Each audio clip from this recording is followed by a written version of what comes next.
The morning sun rose over the fields of Hana 7, casting long shadows across the wheat that swayed in the gentle breeze. Tay wiped sweat from his brow as he checked the irrigation system. After 5 years on this colony world, the former Special Forces soldier had grown to love farming. It was peaceful, predictable, unlike war. "Tay," Yoon called from their prefab home at the edge of the field. "Breakfast is ready." He smiled, watching his partner wave from the doorway. Her dark hair was tied back, and even from a distance, he could see the smudges of soil on her face. As the colony's xenobiologist, Yoon spent most days studying the strange plants and animals of Hana 7, but she always made time for morning meals with the family. "Coming," he shouted back, taking one last look at the golden fields that stretched to the distant tree line. Inside, their 12-year-old daughter, Duri, sat at the table, tapping on a tablet. "What are you working on?" Tay asked, ruffling her hair as he passed. "Colony history project," Duri said, not looking up. "It's boring. I wish something exciting would happen here." Yoon exchanged a worried glance with Tay. "Exciting isn't always good, little one." Tay nodded. "Trust me, peaceful is better." As if answering his words, a distant boom shook the house. Plates rattled on the table. Duri's eyes went wide. "What was that?" she whispered. Tay was already moving to the window. Years of military training kicked in as he scanned the horizon. A plume of black smoke rose from the colony center, about 2 kilometers away. "Stay here," he ordered, grabbing the pulse rifle he kept locked in a cabinet. "Lock the doors." "Tay," Yoon started. "I'll be back soon," he promised. "Just stay inside." He ran down the dirt road toward the colony center, passing other confused colonists emerging from their homes. The colony's alert siren began to wail, its mournful cry echoing across the fields. When Tay reached the main square, chaos greeted him. The communications building was on fire. People ran in all directions. Security officers fired weapons at nothing? No, not nothing. Tay's blood ran cold as he saw the air shimmer, like heat waves on a hot day, but moving with purpose. Something was there, something invisible. A man to his left suddenly jerked upward, lifted by unseen hands. Blood sprayed from his chest. Then Tay saw it. As the cloaking field flickered, a massive reptilian creature appeared for just a second. 7 feet tall, covered in scales, with a face full of sharp teeth and cold, predatory eyes. Then it vanished again, dropping the dead colonist. "They're hunting us!" someone screamed. Tay raised his rifle and fired at the shimmer in the air. There was a screech of pain, and green blood spattered on the ground. The creature became partly visible, a massive, muscled reptile wearing armor with strange symbols. More shimmers appeared throughout the square. More colonists fell. This wasn't an invasion. It was a slaughter. Hyun, the colony's security chief, ran to Tay's side. "We need to fall back. There are too many." "What are they?" Tay demanded, firing at another shimmer. "No idea. They appeared from nowhere. The distress beacon is active, but Earth forces won't get here for weeks." A woman's scream cut through the chaos, a scream Tay recognized. His heart stopped. "Eun," he whispered. Then louder, "Eun!" Forgetting everything else, Tay ran back toward his home. How had they gotten there so fast? Had there been more than one group of attackers? When he reached the house, the door hung open. Inside, chairs were overturned and plates lay smashed on the floor. "Eun! Duri!" he called, searching room after room. They were gone. A noise from the back room made him spin, rifle ready. But it was only Jin, his neighbor. The former military pilot was bleeding from a cut on her forehead. "Tay," she gasped. "They took them. They took everyone on this side of the colony." "Who? What are they?" "I don't know. I was hiding in your storage cellar when they came. They had some kind of transport. They're beaming people up to ships." Jin pointed to a tablet on the floor. Yoon dropped this. It was recording. Tay grabbed the tablet. On the screen, he saw footage of the attack. Yoon must have started recording when the first explosion happened. The video showed the door bursting open and 3 shimmering forms entering. As they grabbed Yoon and Duri, their cloaking fields flickered, revealing the reptilian hunters. One of them spoke, the words translated by Yoon's linguistic software. Good specimens. The young one will provide excellent sport when grown. The female shows intelligence. Kreshik Hunting Party 3, prepare for transport. Kreshik. They had a name. The video ended as they dragged his family away. Jin touched his arm. They're taking people alive. That means we can still save them. His hands tightened on the rifle. Yes, we will. By evening, the attacks had stopped. The remaining colonists gathered in the underground emergency bunker. Of the 4,000 settlers on Hana 7, nearly 1,000 had been taken. Suk, the colony administrator, stood on a crate to address the frightened crowd. The distress signal has been sent. Help will come.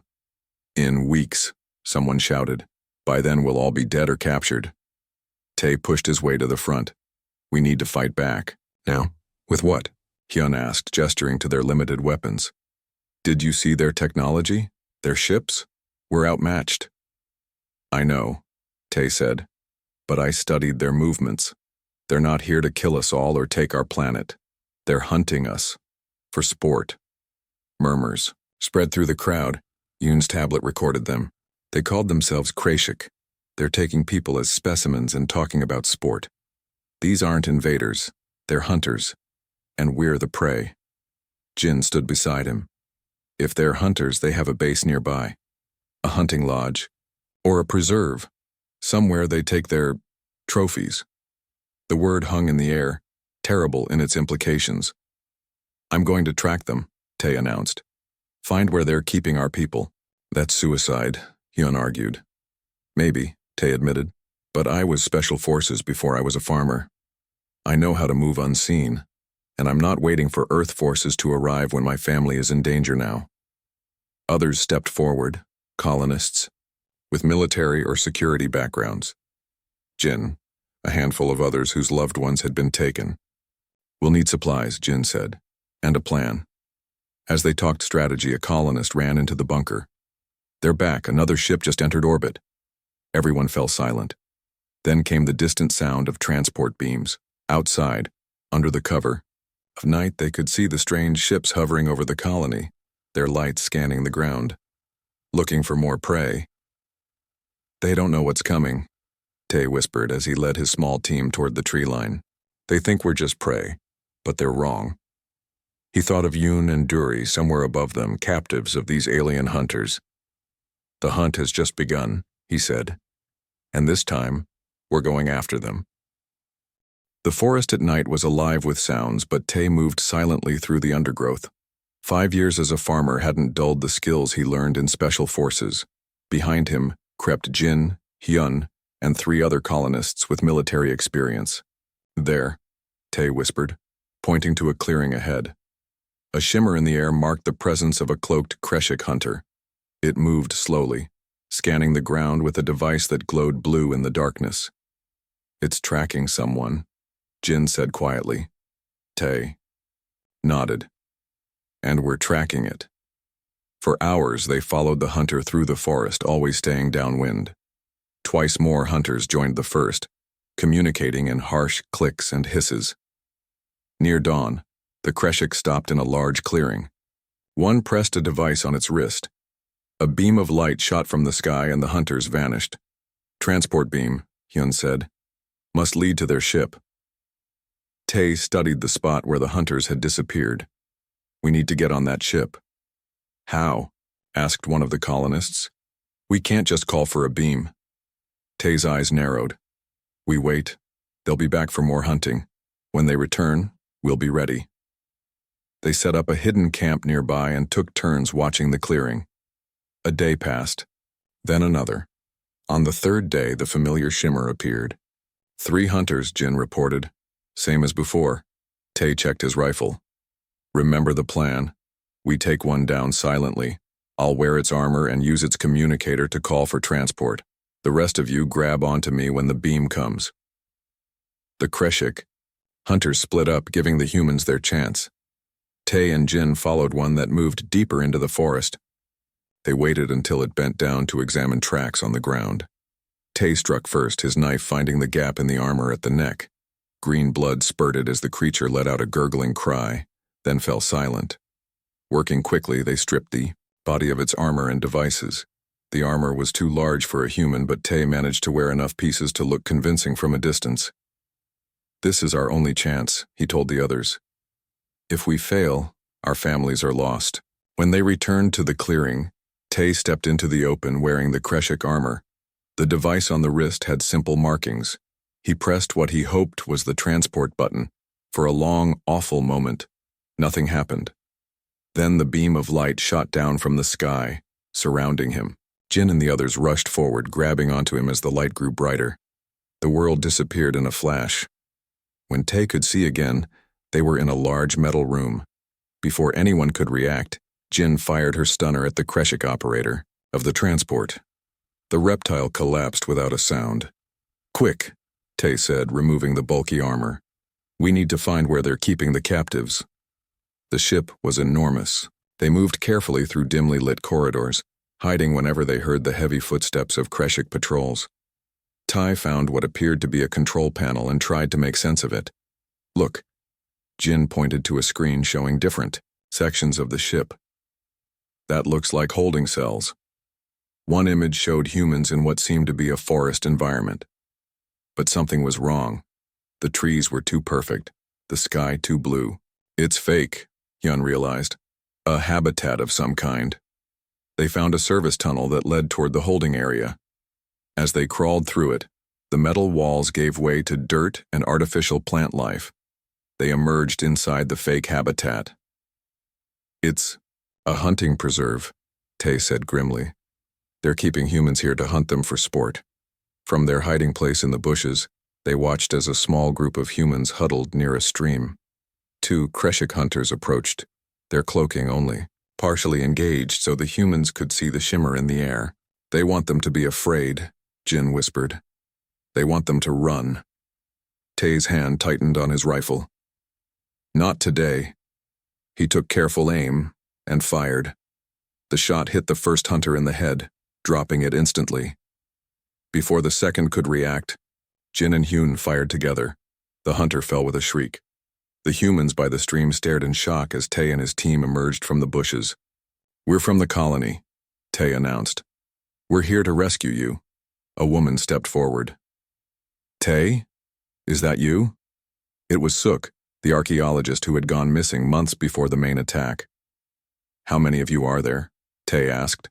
"About 30 in this section," Suk replied. "But there are other habitats, and they keep taking people away for special hunts. They never come back." Tay's heart raced. "Have you seen Yoon or Duri, my partner and daughter?" Suk shook her head. "The newest captives are held separately. But I've learned things, Tay. Important things." As the other colonists organized the captives, Suk pulled Tay aside. "These creatures, the Kreshik, they've been hunting species across the galaxy for thousands of years. It's their culture, their religion. They believe hunting sentient beings proves their superiority." "How do you know this?" "I've been watching. Learning their language. There are other aliens here too, from other worlds they've hunted." She lowered her voice. "But there's something else, something that frightens them. They call them the Saja." "Saja? Snake Kings." According to their records, the Snake Kings were the only species that ever defeated the Kreshik. They were feared so much that the Kreshik united to wipe them out completely. Hope flickered in Ty's heart. "If these Snake Kings beat them once," "Exactly," Suk said. "But there's more. The leader of this hunting party, Kreshitar, he keeps trophies from extinct species, including a sample of Snake King DNA." Before Tay could respond, alarms blared throughout the habitat. A voice spoke in the Kreshik language, followed by a rough translation in human speech. "Attention all hunters. Containment breach in Preserve 4. All available hunters report to hunting stations. Sport has begun." "They know we're here," Hyun said, running up to them. Tay made a quick decision. "We're not running. Not anymore." He turned to the freed captives. "Who here has combat experience?" Several hands went up. Good. We're taking over. This ship, section by section, will free everyone they've captured, and then we're going to find out more about these Snake Kings. Jin smiled grimly. They've hunted us for sport. Now let's show them what humans do when cornered. Tay nodded, thinking of Yoon and Duri somewhere on this massive ship. We're not just prey anymore. From now on, we're the predators. The humans gathered what weapons they could from the fallen Kreshik. In the distance, they could hear the heavy footsteps of hunters rushing toward them. They don't know what's coming, Tay said, checking his rifle. Let's teach them to fear us. As the first shimmer of cloaked hunters appeared at the edge of the forest, the humans didn't run away as expected. Instead, they ran forward, weapons ready. The hunt had changed, and so had the hunters. 3 days had passed since the humans began their rebellion on the Kreshik ship. What started as a small rescue mission had grown into a full uprising. Tay led one of 6 resistance groups that now controlled nearly half the hunting preserves. Status. Report, Tay said as Jin entered the command center they had established in a captured section of the ship. 2 more habitats freed, Jin replied. 47 humans and 11 aliens from other worlds. The Kreshik are falling back to the central command deck. Tay nodded. The command center buzzed with activity as former captives worked at stolen Kreshik consoles. They had learned quickly how to use the alien technology. Any word on Yoon and Duri? He asked quietly. Jin shook her head.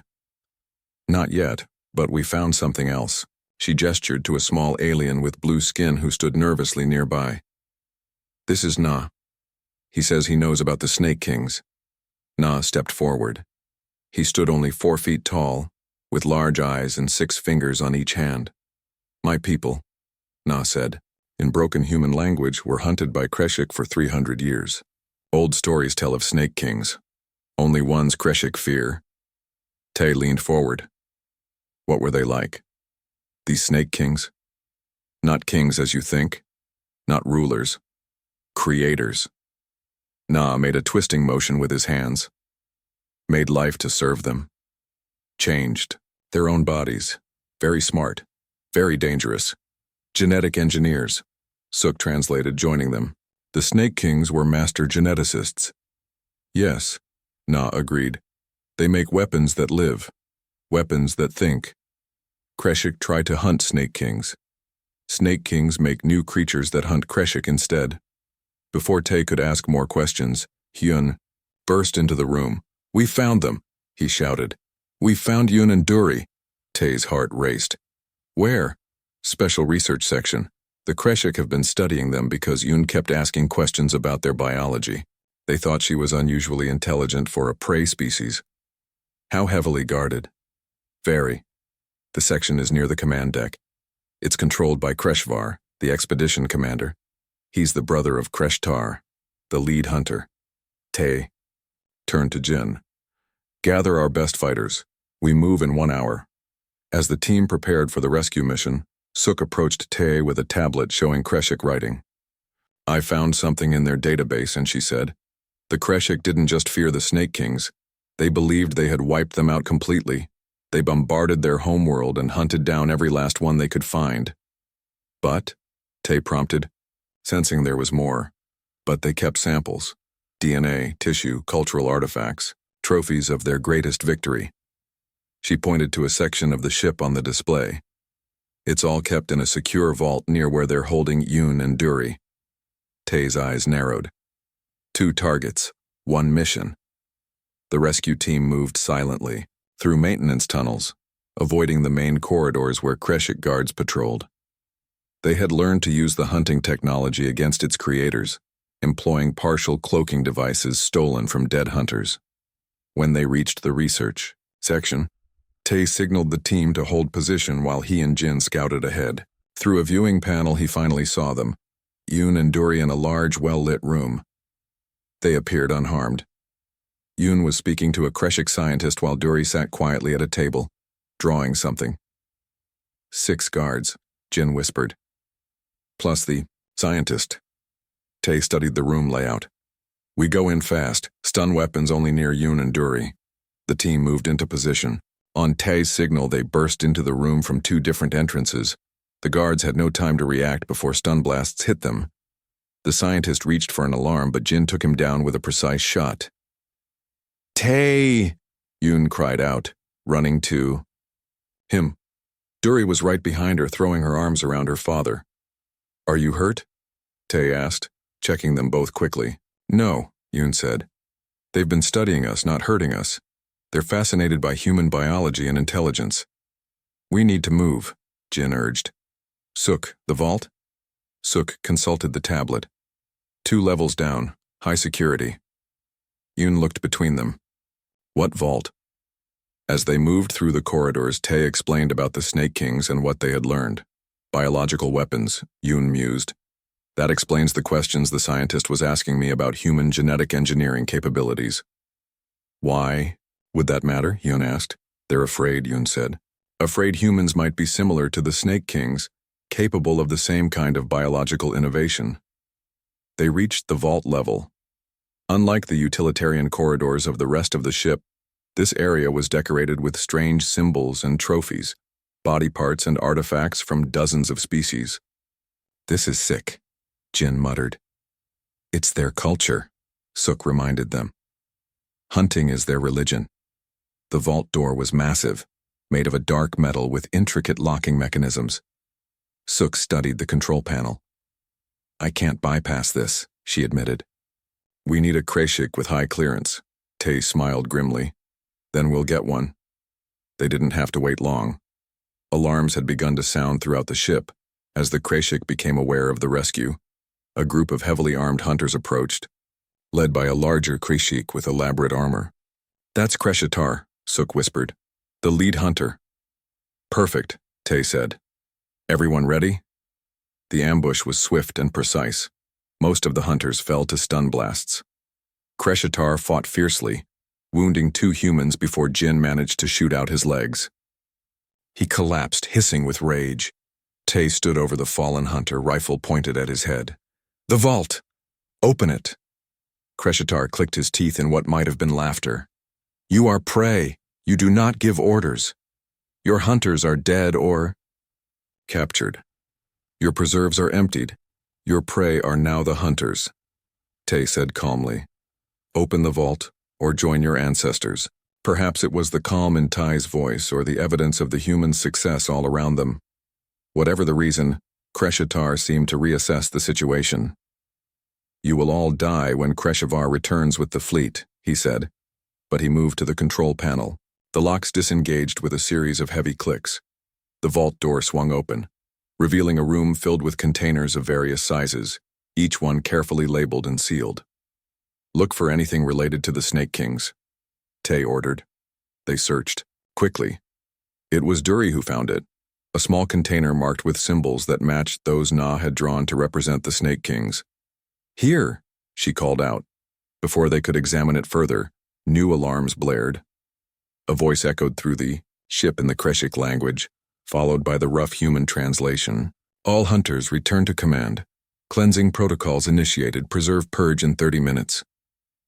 They're going to destroy the ship, Yoon realized. Kill everyone on board rather than lose to prey. Kreshtar made a sound like laughter.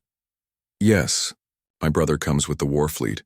This ship is contaminated. It will be cleansed with fire."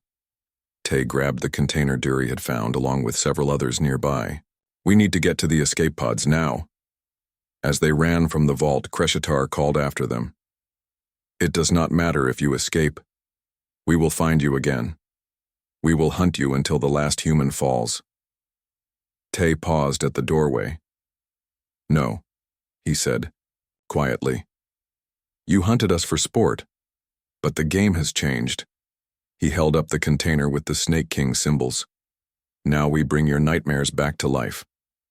The fear in Kreshitar's eyes told Tay everything he needed to know. The legend of the Snake Kings was real, and soon the legend would live again. The escape pods streaked through space like falling stars, each one carrying survivors from the Kreshik ship. Tai watched through the small viewport as the massive hunting vessel exploded behind them, lighting up the darkness. "Did everyone make it out?" he asked. Jin checked the communication system they had hastily set up. "All pods reporting in. We lost 12 people in the fighting, but over 200 escaped, including 20 aliens from other worlds. Tay nodded grimly. The cost had been high, but they had survived. More importantly, they had what they needed to fight back. Demetting, course for HFY 7, the pod's pilot announced. ETA 6 hours. Yoon sat beside Tay, examining the container they had taken from the vault. The markings were unlike any language they had seen before. "Can you open it?" Tay asked. Yoon shook her head. "Not here. We need proper equipment, and someone who understands genetics." "Do we know anyone who survived with that kind of knowledge?" Yoon's eyes lit up. "Min. She was the colony's geneticist. If she's still alive, she could help us." When the pods landed on HFY 7, they discovered the colony in ruins. The Kreshik had destroyed most of the buildings after taking their captives. But not everyone had been captured or killed. Survivors emerged from hidden bunkers and underground shelters, amazed to see their missing friends and family return. "Min," Yoon called out when she spotted the geneticist among the survivors. "Thank goodness you're alive." Min looked tired and thin, but her eyes were still sharp. We thought you were all dead." As the colonists reunited, Tay gathered the leaders in what remained of the colony's meeting hall. June, a communications specialist who had evaded capture, joined them. "I've been monitoring Kreshik transmissions," June reported. "They're angry. The destruction of a hunting ship is unprecedented. They're sending a war fleet." "How long do we have?" Tay asked. 3 days, maybe 4. Tay placed the container from the vault on the table. "Then we have work to do." Min examined the container with wonder. "You're sure this contains Snake King DNA?" "According to everything we learned, yes," Yoon confirmed. "The Kreshik kept it as a trophy after wiping out their species." "Can you open it?" Tay asked. Min studied the locking mechanism. "Yes, but I'll need equipment from my lab, if any of it survived." Tay turned to the others. "Jin, organize defense teams. Hyun, work with June to establish contact with other human colonies. If HFY 7 falls, someone needs to know what happened here, and what we found." As the meeting broke up, Duri approached her father. "Dad, I drew something while they were studying us." She handed him a piece of paper covered in strange, curved symbols. "What is this?" he asked. "I don't know. I saw it in my dreams after they scanned my brain. The Kreshik got really scared when they saw it." Yoon took the paper, eyes wide. "These match some of the symbols on the container." They showed the drawing to Min, who compared it to the markings on the Snake King container. "They're identical," she confirmed. "How could Duri know these symbols?" "The Kreshik thought humans might be similar to the Snake Kings," Yoon remembered. "Maybe they were right in ways they didn't understand." The next day, Min successfully opened the container in her partially rebuilt lab. Inside was a small vial of iridescent fluid that seemed to shift colors as they watched. "Is it alive?" Tay asked. Min ran tests, her expression growing more amazed by the hour. "It's unlike anything I've ever seen. The DNA structure is incredibly complex, almost like it was designed rather than evolved." "Can we use it?" Tai asked. "To fight the Kreshik?" Min hesitated. "The Snake Kings created biological weapons, living organisms designed to fight for them. If this sample contains the instructions to create such weapon, we could defend ourselves," Tay finished. "Or we could release something we can't control," Yoon warned. "Something that might be as dangerous to us as to the Kreshik." The debate raged through the colony. Some feared using an ancient biological weapon they didn't understand. Others saw no choice with a Kreshik war fleet approaching. The decision was made for them 3 days later when the first Kreshik ships appeared in the sky. "They're landing troops," Jin reported as she ran into the lab. "Hundreds of them. This isn't a hunting party, it's an extermination force." Tay looked at Yoon, then at Min. "We're out of time. What can we do with the Snake King DNA?" Min had been working day and night. "I think I understand part of it now. The Snake Kings created symbiotic organisms, living weapons that bonded with hosts. They needed hosts to be complete." "Hosts?" You mean people? Yoon asked. Yes. The DNA contains instructions for creating a symbiote that would enhance its host, make them stronger, faster, able to heal quickly. And something else. Min pointed to a section of data on her screen. The symbiote can adapt to fight specific enemies. It would recognize Kreshik biology and target it specifically. A loud explosion shook the building. The Kreshik attack had begun. How long to create the symbiote? Tae asked. I've already started the process, Min admitted. The first one is ready. She revealed a sealed container. Inside was what looked like a small, iridescent snake, but with no eyes and a strange, flowing movement that seemed almost liquid. This is what the Snake Kings created to fight the Kreshik, Min explained. But it needs a host, someone to bond with. I'll do it, Tae said immediately. Yoon grabbed his arm. Tae, we don't know what will happen. This could kill you. If we do nothing, the Kreshik will kill us all, he replied. We have no choice. Outside, they could hear the sounds of fighting as colonists engaged the first wave of Kreshik forces. They wouldn't last long against trained hunters with advanced weapons. How does it work? Tae asked. Min opened the container. The symbiote enters through the skin, bonds with your nervous system, and enhances your body. According to my analysis, the process is painful, but quick. Tae removed his jacket and extended his arm. Do it. Min tipped the container. The snake-like creature slid onto Tae's arm. For a moment, nothing happened. Then it moved, flowing across his skin like living mercury. Tae gasped as it began to sink into his arm, disappearing beneath the surface. Pain shot through his body, driving him to his knees. Tae, Yoon cried, rushing to his side. His skin rippled as the symbiote spread throughout his body. Veins glowed with iridescent light. Tae screamed as his bones and muscles changed, becoming denser, stronger. Then, suddenly, the pain stopped. Tae stood, feeling the strange presence in his mind, not controlling but enhancing. He could feel new strength in his muscles, new sharpness in his senses. Tae? Yoon asked cautiously. Are you still you? Tae nodded. I'm still me. But more. He looked at his hands where scales had formed a subtle armor under his skin. I can feel it. The first, it calls itself. The first? Min asked. The first of the Snake King's weapons. Tae looked toward the door as another explosion rocked the building.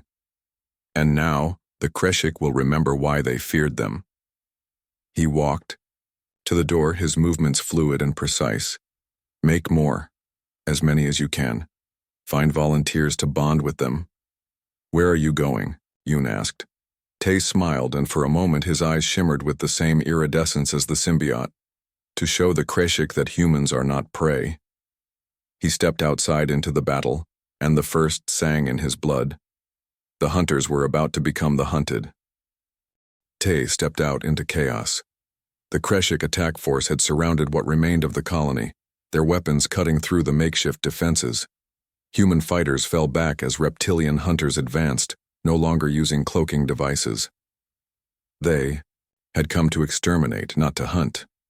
But Tae saw everything differently now. The world seemed sharper, colors more vivid. He could smell the Kreshik, their scaly skin, their strange blood. The symbiote, the first, shared its knowledge with him. He knew their weak points, he knew how they moved, he knew how to kill them. The nearest Kreshik spotted him and raised its weapon. Tae moved faster than he ever thought possible, crossing the distance between them in seconds. The hunter fired, but Tae was already gone, sliding beneath the shot. He struck upward, his hand hardened with scale-like armor, and tore through the Kreshik's throat. Green blood sprayed as the hunter fell. Others turned, suddenly alert to the new threat. They fired together, energy weapons lighting up the battlefield. Tae felt bullets and energy beams hit his skin, but the symbiote hardened, protecting him. Wounds that did form closed almost instantly. He moved among the hunters like a ghost, striking, killing, vanishing. From the lab doorway, Yoon watched in amazement. It works, she whispered to Min. The symbiote works. Min nodded. We need more. Many more. She turned to the small group of volunteers who had gathered. Who's next? Jin stepped forward. Me.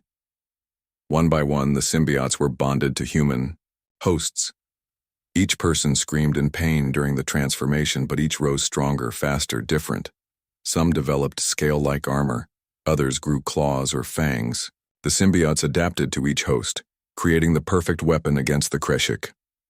Outside, the tide of battle began to turn. The Kreshik, so certain of victory, now faced enemies they had thought extinct. Enemies they had feared above all others. Tai found himself facing a larger Kreshik in elaborate armor.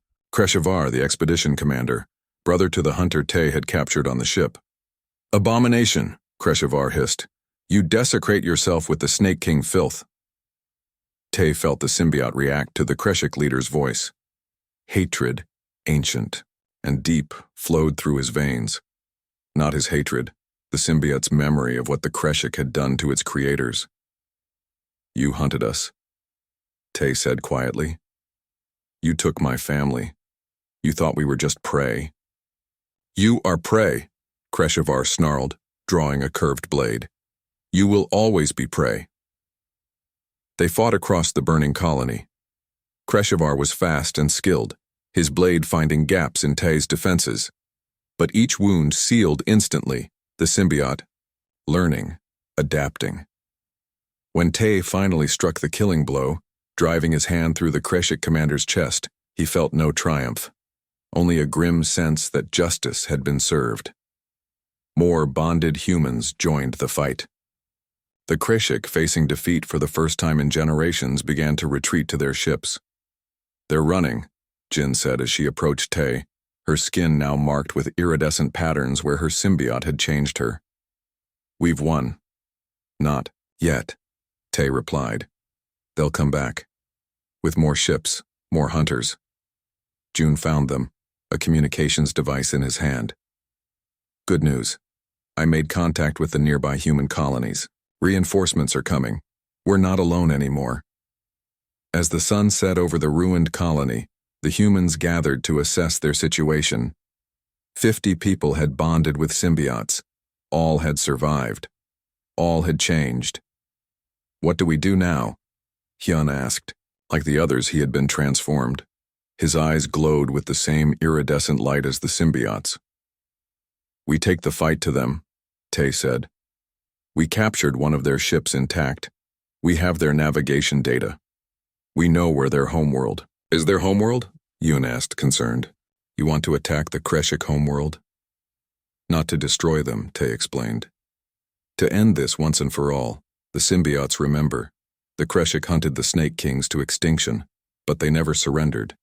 They never asked for peace. And, you think the Kreshik will listen to us? Jin asked. They'll listen to this, Tay gestured to his transformed body. They fear the Snake Kings more than anything in the galaxy. We'll use that fear to make peace. 3 days later, reinforcements arrived from the nearby human colonies. Leading them was Han, a military commander who had responded to June's distress call. I've seen a lot in my years of service, Han said as Tai explained what had happened. But this, he stared at the transformed humans. This is beyond anything I imagined. Will you help us? Tay asked. Han nodded slowly. Earth would never approve a direct attack on an alien homeworld. But officially, we're just here to evacuate. Survivors, what you do with that captured ship is your business. 2 weeks later, the captured Kreshik vessel entered the orbit of the Kreshik homeworld. On the bridge stood Tae, Jin, Hyun, and 20 other symbiote-bonded humans. Below them, a planet covered in forests and oceans, with massive cities visible. Even from space, they're hailing us, June reported. They think we're the returning war fleet. Answer them, Tae ordered. Visual only. The screen lit up showing a group of elderly Kreshik, the council that ruled their species. When they saw the humans on the bridge, their reaction was immediate. Shock, recognition, fear. Impossible, one of them hissed. The Snake Kings are extinct. Not anymore, Tae replied. We've come to end the hunting. This is war, another council member declared. We will destroy you as we destroyed them. You can try, Tay said calmly. But look at us. We bonded with what remained of the Snake Kings. We completed what they began. And unlike them, we don't seek your extinction. He stepped closer to the screen. We want peace. No more hunting of sentient species. Return all captives. Leave human worlds alone. Or what? Asked a council member. Tay let the symbiote rise to the surface of his skin, his entire body shimmering with its power. Or we finish what the Snake Kings started. We know how to make more symbiotes now. Thousands more. Millions. Your ancient enemy, bonded with humanity's determination. The council chambers erupted in argument. Finally, the lead council member spoke. We require time to consider these terms. You have 1 day, Tay replied. Then we will know your decision. When the transmission ended, Jin turned to Tay. Will they agree? They have no choice, Tay said. The symbiotes know the Kreshik. They fear extinction more than they love the hunt. They'll agree. The next day, the Kreshik Council gave their answer. Peace, in exchange for the humans never creating more symbiotes. All hunting of sentient species would end. All captives would be returned. 1 month later, Tay stood on a hill overlooking the rebuilding colony on Hana 7. Beside him, Yoon worked in a new research facility where she studied the symbiotes. Duri played nearby, showing unusual compatibility with the symbiotic organisms. Will it last? Yoon asked. The peace? As long as they fear us, Tay replied. And they will always fear what we became. He looked down at his hand, where the scales had receded but could emerge in an instant if needed. The first remained with him, a constant presence in his mind. They hunted us for sport, he said quietly. But we showed them something they never expected from prey. What's that? Yoon asked. Tay smiled. That sometimes prey becomes the predator, and sometimes the most dangerous hunter is the one who knows what it means to be hunted. In the distance, a ship rose into the sky, carrying the message to other worlds. The Kreshik would hunt no more. Humanity had brought back the Snake Kings, and the galaxy would never be the same again.